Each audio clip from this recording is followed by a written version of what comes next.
இன்னைக்கு இங்க தாய்மார்கள் உட்கார்ந்து இருக்கிறாங்க. இன்னைக்கு ஏதாச்சும் ஒரு திரைப்படம் குடும்பத்தோடு பார்க்கிற மாதிரி இருக்கா? ஒரு டிவி சீரியல் பார்க்கிற மாதிரி இருக்கா? ஒரு யூடியூப்ல உட்கார்ந்துக்கிட்டு ஒரு 5-6 பெண்கள் எவ்வளவு நாரசமா எவ்வளவு மோசமா ஆடை அவிழ்த்து உடல் பாகங்களை காட்டி சப்ஸ்கிரைபர் வர வேண்டும், வியூவர்ஸ் வர வேண்டும் என்பதற்காக அப்படி கேவலமான ஈனத்தனமான மோசமான செயலை செய்கின்றவர்களை பார்த்து அந்த ஓசூர் பொதுக்கூட்டத்தில் நான் பேசிய பேச்சை நீங்க எடுத்து வைத்துக் கொண்டு நான் சொன்னேன், எங்கேயும் மறுக்கலையே. அதுபோன்று ஈனத்தனமான மோசமான தொழில் செய்பவர்களை நீங்கள் வேற தொழில் செய்து சம்பாதிக்கலாம் என்று சொன்னேன். ஏன் சொன்னேன்? இன்னைக்கு பாருங்க, பேர என்ன சொல்லட்டுமா? என் பத்திரிகையாளர்கிட்ட இறங்கணுன்னே அந்த பெண்கள் பேர சொல்றேன். பிராஸ்டியூட் வழக்கில் சிறைப்படுத்தப்பட்டு வெளியே வந்திருக்கிறாங்க. இதா தமிழர் நிலம்? இதா தமிழர் பண்பாடு? இதை ஏன் செய்கிறீர்கள் என்று கேட்டேன். உடனே பேசுனதுல நல்ல பாயிண்ட் எல்லாத்தையும் 1.25 மணி நேரம் பேசுறேன். 1.25 மணி நேரத்தில் 1 மணி நேரம் 42 நிமிஷத்தை எடுத்து விவாதிக்காம அந்த சொன்ன ஒரு வார்த்தையை பிடித்துக் கொண்டு மகளிரை திட்டிவிட்டார், பெண்களை திட்டிவிட்டார், பெற்றோர்களை திட்டிவிட்டார்.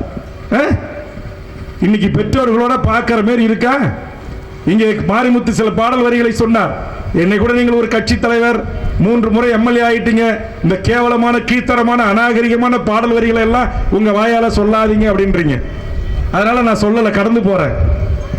இங்க பெண்கள் உட்கார்ந்துருக்காங்க, என்னால அந்த பாடல் வரிகளே சொல்ல முடியல.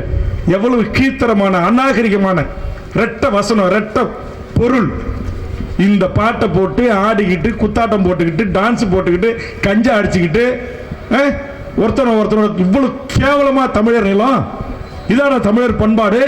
இதான கண்ணகி பிறந்த மண் என்று ஆதங்கத்தில் பேசிய பேச்சை வைத்துக் கொண்டு பேசுகிற நீங்கள், வேல்முருகனுடைய 45 ஆண்டுகால கடந்து வந்த பாதை, என் போராட்ட வாழ்வு, தமிழக வாழ்வுரிமை கட்சி தொடங்கி இந்த 15 ஆண்டுகளாக தமிழர் நிலத்தில் ஏற்பட்ட அத்தனை பிரச்சனைகளுக்கும் எந்த ஒரு பிரச்சனைக்கு குரல் கொடுக்கல சொல்லுங்க.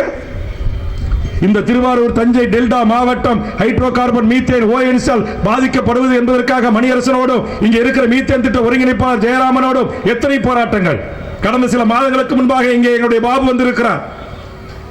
அவரோட என் கட்சியுடைய நிர்வாகிகள் எல்லாம் வருகின்றிருக்கிறார்கள். தஞ்சாவூர்ல இன்னும் ஹைட்ரோ கார்பன் திட்டத்தை எதிர்த்து போராடியதற்காக வழக்கு. எனக்கு அண்ணன், நம்முடைய அண்ணன் திருமாவளவனுக்கு, ஜவஹர் உல்லாவிற்கு, அண்ணன் வைகோ போன்றவர் தலைவர்களுக்கெல்லாம் வழக்கு.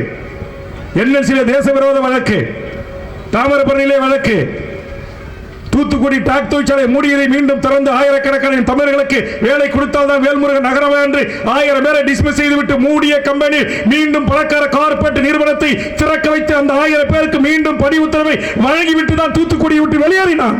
இது வரலாறு.